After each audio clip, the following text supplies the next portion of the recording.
नमस्कार, आप सभी का स्वागत है न्यूज़ रीडिंग विद अमोल इस यूट्यूब चैनल पे। आज हम पढ़ेंगे एक नया आर्टिकल जो बीबीसी न्यूज़ हिंदी इस वेब पोर्टल पे छपा है। आप जानते ही होंगे आज 25 जून है।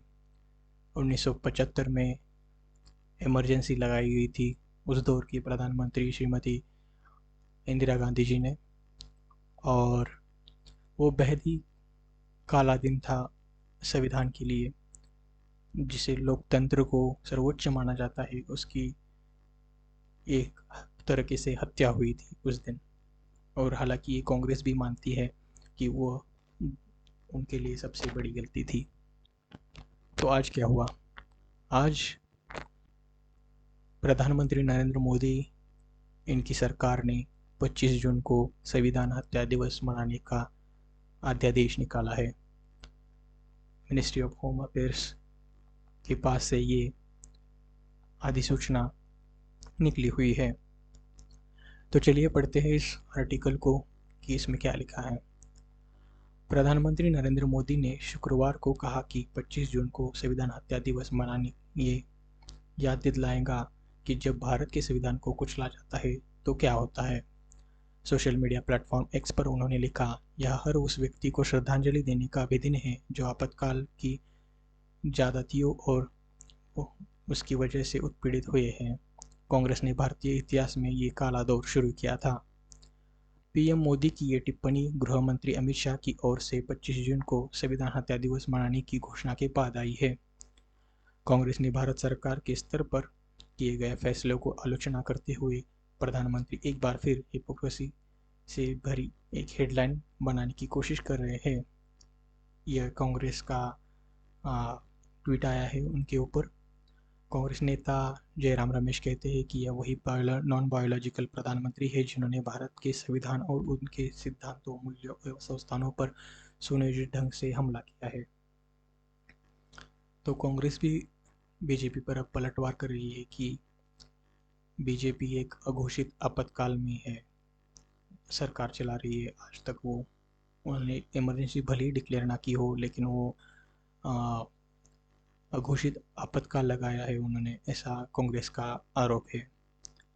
आगे चलिए, आगे ये देखिए आप, भारत सरकार की अधिसूचना निकली हुई है जो home affairs, ministry of home affairs के पास से आई है। भारत सरकार ने 25 जून को संविधान हत्या दिवस के रूप को उजागर किया है।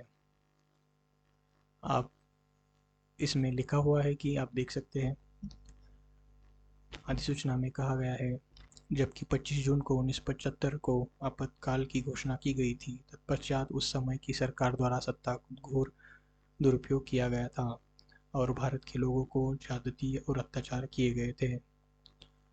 और जबकि भारत के लोगों ने इस भारत के संविधान और भारत के लोकतंत्र पर दृढ़ विश्वास है, इसलिए भारत सरकार ने आपातकाल की अवधि के दौरान सत्ता के घोर दुरुपयोग का सामना और संघर्ष करने वाले सभी लोगों को श्रद्धांजलि देने के लिए 25 जून को संविधान हत्या दिवस घोषित किया है, और भारत के लोगों को भविष्य में किसी भी तरह से सत्ता के दुरुपयोग का समर्थन नहीं करने के लिए पुनः प्रतिबद्ध किया है। ये गृह मंत्री अमित शाह जी का बयान था, जो मानते हैं कि 25 जून 1975 का काल भारत के इतिहास में सबसे काला दिन था और यह आपातकाल भारतीय लोकतंत्र की आत्मा का काला घोट दिया, ऐसा उन्होंने ट्विटर पर, जो कि अब प्लेटफॉर्म एक्स कहलाता है, उस पर लिखा था। वो आगे जाके कहते हैं कि लाखों लोगों को बिना किसी वजह के जेल में डाला गया था, उनकी आवाज़ को दबाया गया था। 25 जून को संविधान हत्या दिवस रूप में मनाने के लिए निर्णय लिया गया है। अमित शाह ने लिखा कि संविधान हत्या दिवस हर भारतीय के अंदर लोकतंत्र की रक्षा और व्यक्तिगत स्वतंत्रता की अमर ज्योति को जीवित रखने का काम करेगा, ताकि कांग्रेस जैसे कोई भी तानाशाही मानसिकता भविष्य में इसकी पुनरावृत्ति न कर पाए। इस पर कांग्रेस की भी प्रतिक्रिया आई है। जो कांग्रेस के महासचिव है जयराम रमेश, इन्होंने कहा है कि ये जो नॉन बायोलॉजिकल प्रधानमंत्री एक बार फिर हिपोक्रेसी से भरा एक हेडलाइन बनाने का प्रयास कर रहे हैं। लेकिन भारत के लोगों से 4 जून 2024, जिसे इतिहास में मोदी मुक्ति दिवस के नाम से जाना जाएगा, को मिली निर्णायक व्यक्तिगत, राजनीतिक और नैतिक हार से पहले उन्होंने 10 सालों तक अघोषित अल्पकाल लगा दिया था।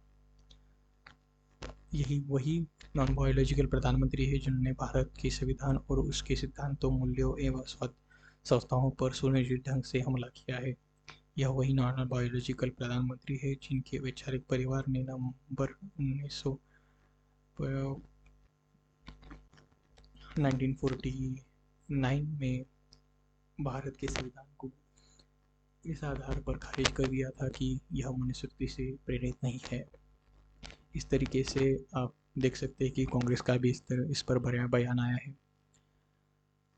और आप जानती होंगे कि कांग्रेस ने संविधान का एक बहुत बड़ा मुद्दा बनाया था 2024 के इलेक्शन में, और इसी की वजह से मोदी सरकार को बहुत बड़ी फटकार भी पड़ी थी, क्योंकि वो उनके बहुत कम सीटें आई थी। वो हालांकि खुद के बलबूते पर बहुमत भी नहीं ला पाए, लेकिन कांग्रेस को इसको बड़ा फ़ायदा हुआ। 230 के आसपास, 235 के आसपास उनकी सीटें आई है। और अभी अपोजिशन बहुत ही स्ट्रांग हो गया है, क्योंकि 10 साल बाद एक नेता विपक्ष लोकसभा और राज्यसभा में होगा, जहाँ पे वो सरकार को हर मुद्दे पर कटघरे में खड़ा करेगी। इसी के साथ इस आर्टिकल को हम यही ख़त्म करते हैं, और जुड़े रहेगा मेरे साथ, क्योंकि हर रोज़ एक नया आर्टिकल हम पढ़ेंगे जिसमें आपका नॉलेज भी बेहतर होगा और इस जर्नी को हम आनंद लेंगे।